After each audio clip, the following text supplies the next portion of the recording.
So a lot of you guys have seen my last video on this build. This is the red pistol that I destroyed in a competition.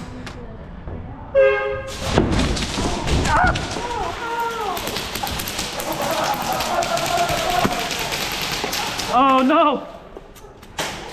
So I was able to fix it temporarily, but most recently it seems like maybe it's starting to settle back into the position that it was torqued into, because it's starting to give me hiccups and it's just not reliable at all. I need my pistols to work properly, especially in competition, so it's time to fix it. A lot of people have been asking me for a parts list / build video on this, and I figured now is a good time to go over it since I'm going to be switching some things out and getting it working properly again. So I'm going to be changing to an Capa Void slide, so I won't have any more cycling issues with the previous Dr. Black being bent out of place. And I'm also going to upgrade from the AIP Hopup that's in here now to the new Capa TDC Hopup. Real quick, just to get it out of the way, thank the sponsors of this channel. First one is Hi-Capa Customs. They do support me a lot with all the content that I do, so support them back. And my other sponsor is SS Airsoft. If you guys are looking for any kind of AEGs or anything else you might find from a typical airsoft retailer, go check them out.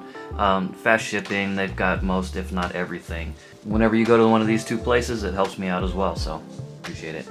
Alright, so first things first, pop the slide stop out. This is an AIP, by the way, AIP thumb rest. These are really cool, very comfortable to use, and they're also really easy to take out of your pistol.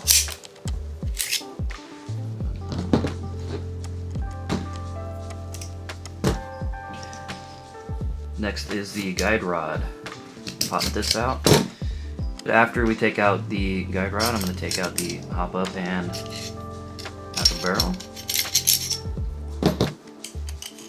By the way, this is an Airsoft Masterpiece steel. I don't remember the name of it. And over here on the end, this Lego tire looking thing everyone makes fun of me for. I think it's an AIP, I'm not sure. The only reason I picked this was because it was the last one that was in stock and it was black, so yeah, leave me alone. For the inner barrel setup, I have the, I don't know if they're still doing them. This is a 133 millimeter 601 barrel. I believe it was one of the Capa / ESC Works versions. I know that Capa is going to be the distributor for PDI from here on out, so expect more of these. I think PDI is just coming out with these now as well, but those will be found on Capa and places that Capa do business with. For the Hopup, I was using an AIP one, simply because this is black and I wanted the entire build to be black and red, so I wanted it to match. This was the first time using the AIP Hopup and it wasn't bad.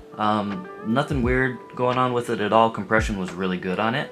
The only thing that kind of sucks is once you tighten down the screws, you can't really move the Hopup wheel anymore, so you got to back them out to adjust it, tighten the screws back down again. It just kind of adds an extra step when you're trying to set your Hopup, which is a little bit of a pain. Alright, so disassemble the Hopup. 2 screws. That's 1. That's 2.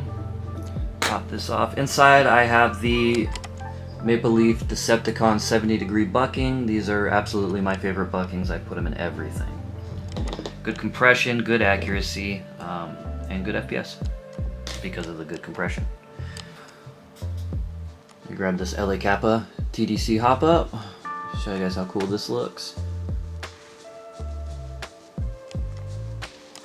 Looks a little bit different than your standard Hopup unit, right?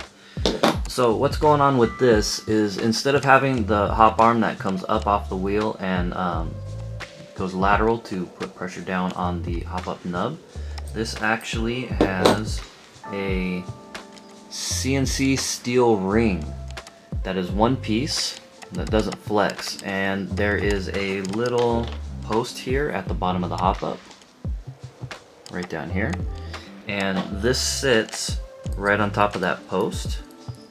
Let me orient it right. It sits right at the bottom of that post, and the way you adjust the Hopup is by moving this wheel like so, left and right. And so what this does is the post keeps the entire assembly centered inside the hop unit. So when it is applying pressure to the hop-up nub, basically it makes it so that it can only move up and down, and there's not going to be any kind of play in any other direction as you adjust it. You may have run into issues in the past with any of the other hop-ups out there, including the stock ones, where after you set the hop-up right, it's shooting flat, but you get BBs that curve off to the left. The original hop-up arms just can't stay perfectly flat as they put the pressure, down onto the BB. So this eliminates all of that. I'm gonna take my barrel, drop it into here, and I'm going to complete the hop-up assembly with this. And you guys will see too, this is very, very easy to set up as well. Go, got that set in there.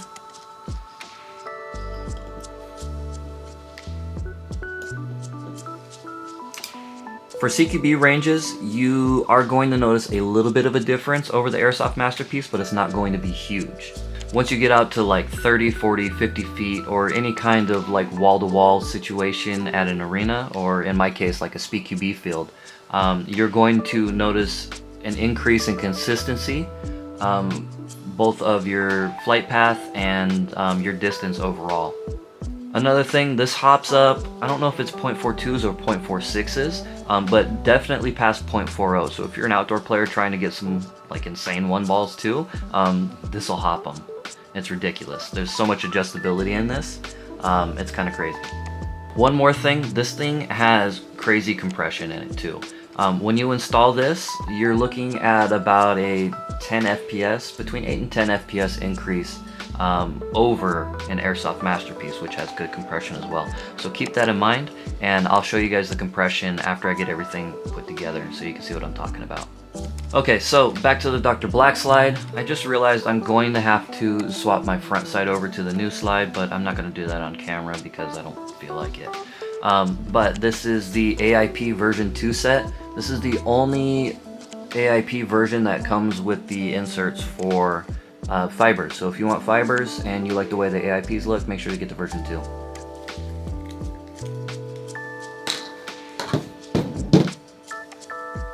I'm going to hold the blowback housing in as I unscrew this, because this little screw through the rear sight helps hold the blowback housing in. There goes that little screw. By the way, I grind the ends of my rear sight screws down so that when I tighten them down, they don't interfere with the nozzle at all. If you tighten down your rear sight and you notice your nozzle sticking a little bit, it's probably rubbing on the end of your screw. So keep that in mind as well. Pop this out. This is the Airsoft Masterpiece Edge blowback housing. I don't have a Hi-Capa Turbo in this one because they've been out of stock since the first release, so that's only in my blue build. But once those come back into stock, I'm going to have one of those in this as well. For my nozzle spring, this currently has an AIP 140% in it. Alright, let's fill out this void slide. I'm going to put the rear sight in first. Not really put it in, but it needs to sit in here before you put the blowback housing in.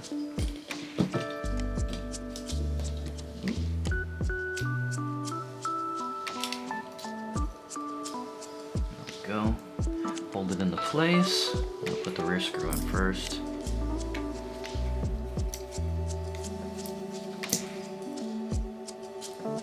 Make sure it's nice and tight. Take my little rear sight screw, pop that on there. Let's take our inner barrel assembly, take our outer barrel, lock that in like so.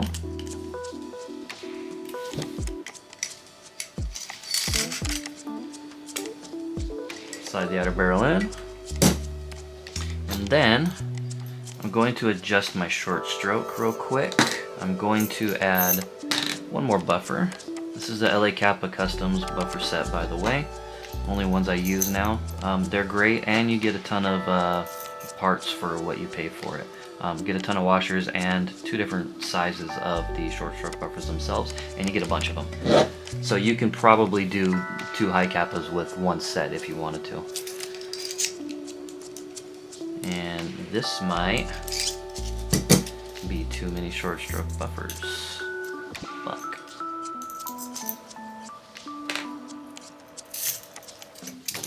Guess I'm not adjusting. So if I want to add more short stroke buffers in the future, I'm going to have to go to a 4.3 guide plug, which I usually do, but I just don't have one handy today. So this is how it's going to be for now. And this is the guide plug from the Dr. Black. I stuck with this one because it's red. The one that comes with the voids are silver, and since I'm doing red and black, I don't want any silver on there. So let's slide this thing on. Perfect. Let me get my slide release in there. And there we go. Slide swap complete. Looks pretty good. Let me throw a dry mag in here real quick.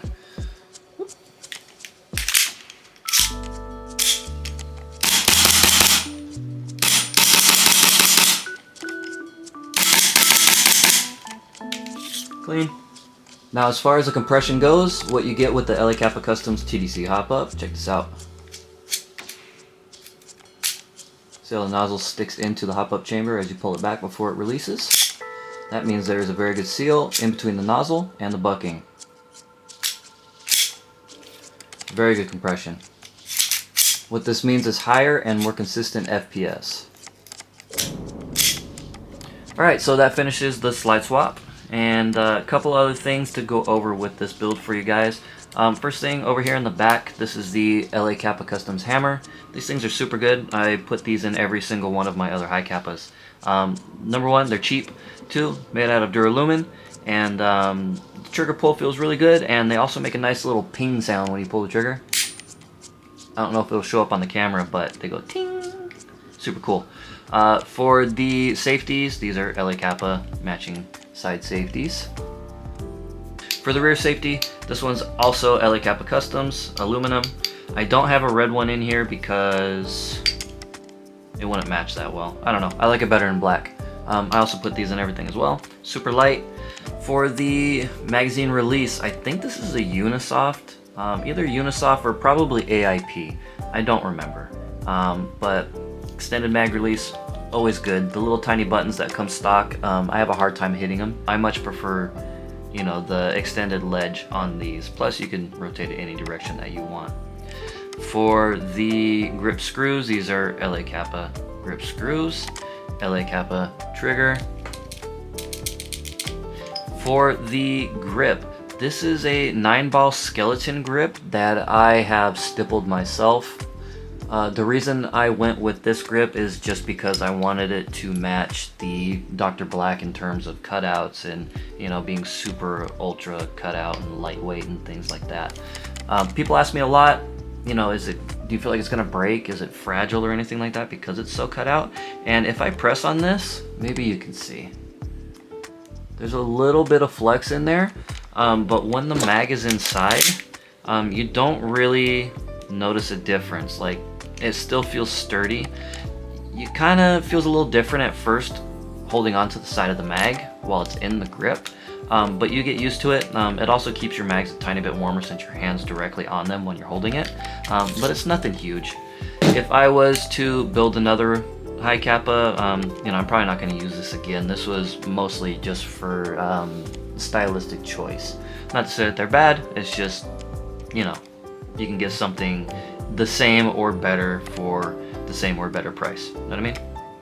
Alright, so that was the overview / upgrade of my red Hi-Capa build and the introduction of the Capa Customs TDC Hopup. Go check them out, especially if you're looking to upgrade. Make sure to check out Capa Customs and also SS Airsoft if you're looking for anything else as well. They support me, so please try and support them. And of course, I gotta thank my patrons from over on Patreon. They trade me their hard-earned money for bonus Airsoft content and ad-free content. And especially Tyler B for like 1 million months in a row. He's been the #1 contributor to my channel, so thank you, Tyler. And hopefully you can see more of you guys over on Patreon as well.